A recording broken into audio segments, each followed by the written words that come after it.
2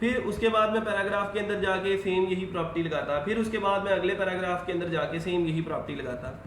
इसकी बजाय मैंने क्या किया, इन तीनों टैग्स को, H1 को, पैराग्राफ को और निचले पैराग्राफ को इस डिव के अंदर इनक्लोज किया और इस डिव को जाके यही वाली प्रॉपर्टी लगा दी कि स्टाइल लिखा और इसे कहा कि भाई इसका जो कलर है तुम ग्रीन कर दो, क्योंकि पाकिस्तान का जो झंडा है उसमें ग्रीन कलर ज़्यादा वादे है, तो हम जो है इसको ग्रीन कर देते हैं। तो अब देखें ज़रा, वो जो हमारी हेडिंग थी वो भी पहला पैराग्राफ भी और दूसरा पैराग्राफ भी हमारा कलेक्टिवली ग्रीन हो चुका है। तो यहाँ से हमें उस डिव का या फिर उस स्पैन का जो फ़ायदा है वो पता लग जाता है कि हम इस डिव के अंदर, डिव खुद तो कुछ नहीं करता लेकिन इसके कुछ सेक्शंस हम बना लेते हैं और उन सेक्शंस के अंदर हम मल्टीपल एलिमेंट्स को इनक्लोज करके कलेक्टिवली उनकी प्रॉपर्टीज़ को चेंज या एडिट कर सकते हैं। ठीक है,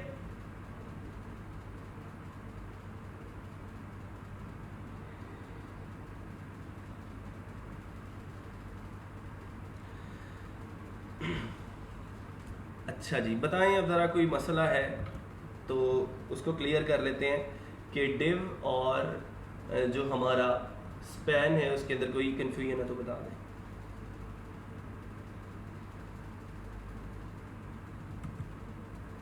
डिव के अंदर हमेशा हम उन एलिमेंट्स को रखते हैं जिन एलिमेंट्स की प्रॉपर्टीज़ को कलेक्टिवली हमने चेंज करना होता है।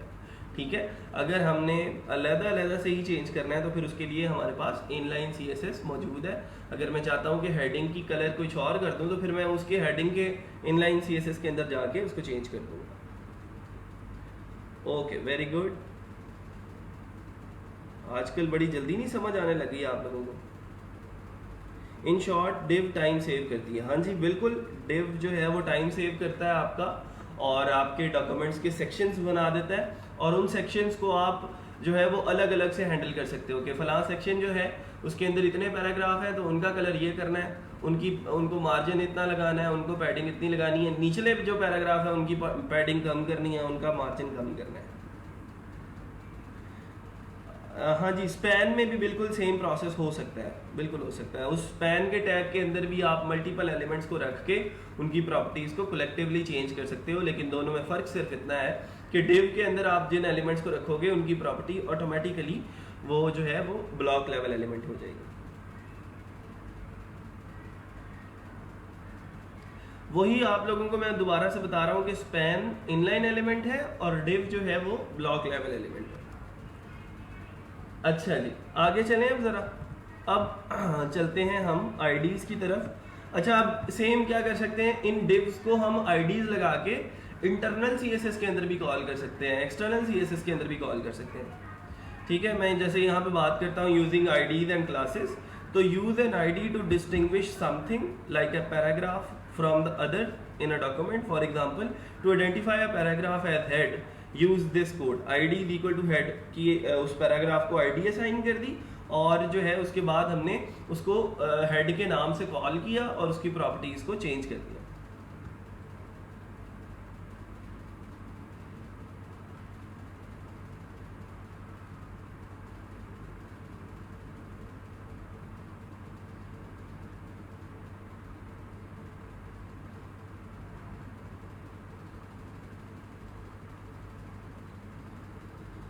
अच्छा जी, हमने कल आईडीज़ लगाना सीख लिया था। अब थोड़ा सा मैं अगर आप लोगों को इसका और ज़्यादा कन्फ्यूजन क्लियर कर दूं तो हम क्या करते हैं कि इस डिव को उठाते हैं। ठीक है, मैंने इसकी प्रॉपर्टी यहाँ से जो थी इनलाइन CSS की वो ख़त्म कर दी। मैंने इस डिव को एक आईडी असाइन कर दी और इस आईडी का नाम रख दिया मैंने कश्मीर। कुछ भी नाम रख सकते हैं आप अपनी मर्ज़ी से, ठीक है, कोई भी नाम हो सकता है। अब उस आईडी को मैं ऊपर इंटरनल CSS के अंदर कॉल कर लूँ, चाहे स्टाइल के टैग के अंदर जाके मैं हैश लिखता हूँ और कश्मीर लिख देता हूँ। ठीक है, उसके बाद मैं उसका जो कलर है वो मैं रेड कर देता हूँ। तो वापस आके देखते हैं इसको ज़रा। ठीक है, तो अब वो रेड हो चुका है। तो इसका मतलब ये है कि आप